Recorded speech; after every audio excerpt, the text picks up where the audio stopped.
जय श्री राम। जय सिया राम। दोस्तों नमस्कार, मैं गोपाल दास। कल हमने बात की थी तत्व और परम तत्व पर। आज हम जानेंगे कि परम तत्व क्या है और ये विश्व में समस्त ब्रह्मांड में कैसे संचालन करता है, कैसे हर जीव जंतु पशु पक्षी प्रकृति सबको संचालित में रखता है, समय के अनुबंध में बांधता है और कैसे प्रत्येक व्यक्ति में क्रिया और कर्म में संचालन रखने का प्रयोग करता है। तो इन सारी चीज़ों पर आज बात करेंगे थोड़ा थोड़ा, और जो रह जाएगा उसके बारे में कल हम लोग बात करेंगे। तो प्रभु की जो एनर्जी है या संसार में व्याप्त परम तत्व है, वो विश्व और ब्रह्मांड को संचालित करता है। तो इस संचालन करने में एक आदर्श शक्ति जो होती है, जैसे ईश्वर की शक्ति या चेतना या परम तत्व कह सकते हैं हम, तो उन तत्वों को प्रभु प्रत्येक जीव निर्जीव सजीव हर एक जीव में संचालित करता है और उन्हीं के माध्यम से हर एक चीज़ की प्रक्रिया को वो कन्वर्ट करता है, पकड़ता है और उसका अनुबंध बनाता है।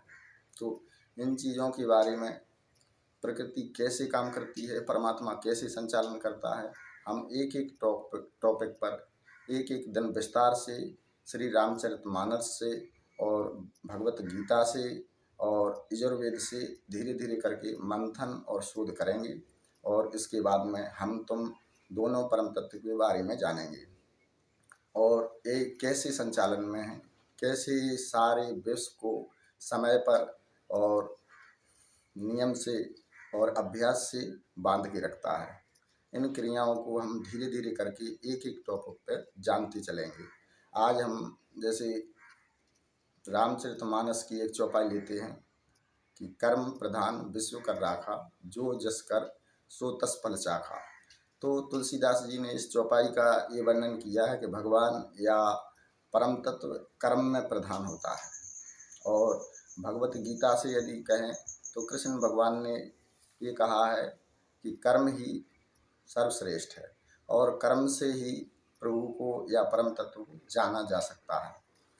तो नमस्कार दोस्तों, अब हमारा जो आज का विश्व कल्याण के लिए कल भी हमने इस पर चर्चा की थी और आज इसके बारे में थोड़ा अवगत और बताते हैं कि जो रामचरितमानस पाठ 1108 जो संकल्प लिया है ओरछा मंडल की तरफ से, तो समस्त विश्व कल्याण उद्देश्य हेतु सब धर्म पैरम बंधुओं को आमंत्रित है और जो भी इस जानकारी से अनुभूत होता है या पसंद आती है तो हमें कमेंट में जय सिया राम लिख के बताएं और हम परम तत्व के एक एक तत्व पर और एक एक विस्तार से जानेंगे। अब इस वीडियो के बाद अगले कल हम परम तत्व का चौपाई का वर्णन करेंगे और उसका पूरा रहस्य जानेंगे कि तुलसीदास जी ने हमारे लिए किस ओर संकेत किया और इस चौपाई का क्या उद्देश्य है। तो इस संकल्प में समस्त संसार से और समस्त जन कल्याण हेतु जो भी धर्म प्रेम बंधु हमारे सहयोग में हैं या सहयोग होने चाहते हैं तो हमें कमेंट में जय सिया राम लिखें। जय जय सिया राम।